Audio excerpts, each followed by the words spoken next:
आदाब दोस्तों, मैं हूं एम ए वाजिद। आप देख रहे हैं पैगाम टीवी। हमारे मसाइल प्रोग्राम में बात करने के लिए आज हमारे स्टूडियो में मौजूद हैं समाजी जहदकार, एमवा के कौमी सदर और अपनी मालूमात से लोगों को वाकिफ़ कराने वाली शख्सियत जनाब शमशाद खादी साहब। अस्सलाम वालेकुम खादी साहब। खादी साहब, हमारे मसाइल में हमने कई तरह की बातें की, अवामी मसाइल को लोगों के सामने लाया। देखिए खादी साहब, आप जो स्लम एरिया है हैदराबाद के, आप वहाँ चले जाइए, वहाँ के मुसलमानों का हाल क्या है।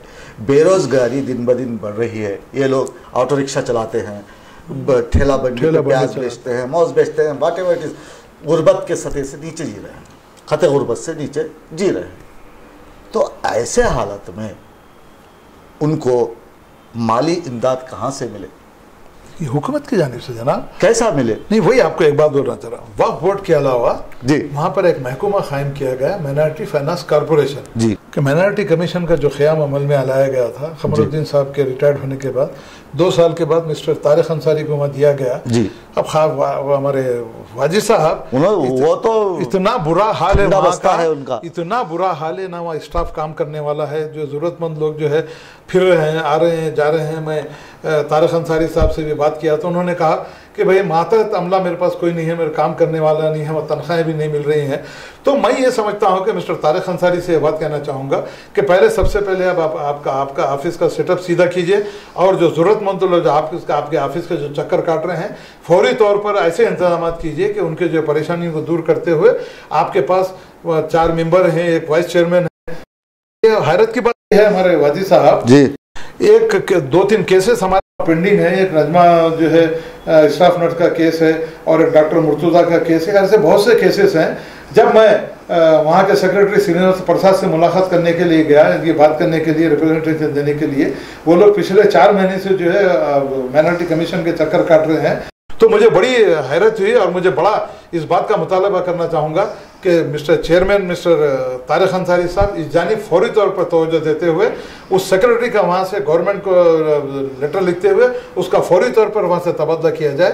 एक जब ज़रूरतमंद वहाँ जाता है, एक समाजी जहदगार जब जाता है, एक एसोसिएशन का सदर जाता है, तो वो मुलाकात करने से इनकार करता है वहाँ का सेक्रेटरी।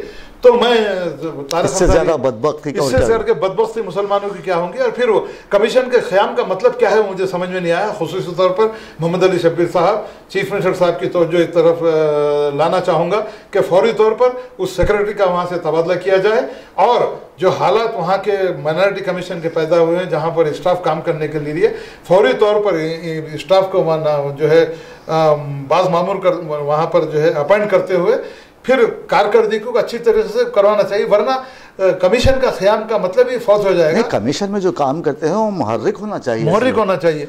तो इस तरीके से मैं मिस्टर तारिक अंसारी से भी ये बात कहना चाहूँगा कि फौरी तौर पर हमारी इस बात की, हमारी तजवीज़ से गौर कीजिए, और वहाँ के सेक्रेटरी के खिलाफ फौरन एक्शन लिखते हुए मैं खुद जो है आपके सामने रिप्रेजेंटेशन करना चाहूँगा कि वो किसी से मिलना नहीं चाह रहे हैं। ज़रूरतमंद जो है आके वहाँ किसी से बात करने का कोई मौका नहीं है। चेयरमैन साहब रहते हैं, चेयरमैन साहब से जब बातचीत होती है तो वहाँ पर स्टाफ नहीं है, वक्फे से चाय का सिलसिला चलता रहता है, लोग बैठे, कोई स्टाफ नहीं है। कभी जो है पूरा ऑफिस बंद है, कभी कोई रहते हैं, कभी कोई नहीं रहते हैं।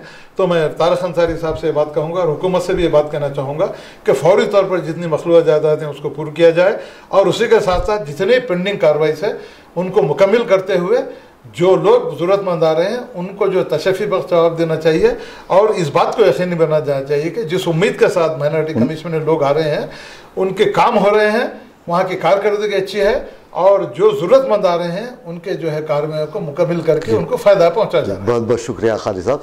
खालिद साहब, गवर्नमेंट से कहना चाहते हैं कि हुकूमत अपने तर्ज पर कोई इंतहाई क़दम उठाते हुए ऐसे अफराद को निकाल बाहर करे जो अपने अपने दफातर को बंद रखते हैं और आवाम से मुलाकात नहीं करते, उनकी सुनवाई नहीं होती। गरीब अफराद अपनी फ़रियाद लिए उनके दफ्तर में आते हैं, लेकिन उन्हें कोई तशफ़ी बख्श जवाब नहीं मिलता। ऐसे में गरीब अफराद यही सोचेंगे कि सुबह से शाम हुई रूठा हुआ बैठा हूँ मैं, सुबह से शाम हुई रूठा हुआ बैठा हूँ मैं, कोई ऐसा नहीं है कि आके मना ले मुझको। तो दोस्तों, आपने खादी साहब की बेहतरीन बातें सुनी, और आपको ये प्रोग्राम कैसा लगा, अच्छा लगा है तो आप हमें कमेंट से नवाजिए, और हमारे चैनल को सब्सक्राइब करना ना भूलें। आप देख रहे थे पैगाम टीवी। मुझे दीजिए इजाज़त। आदाब, शब बखैर।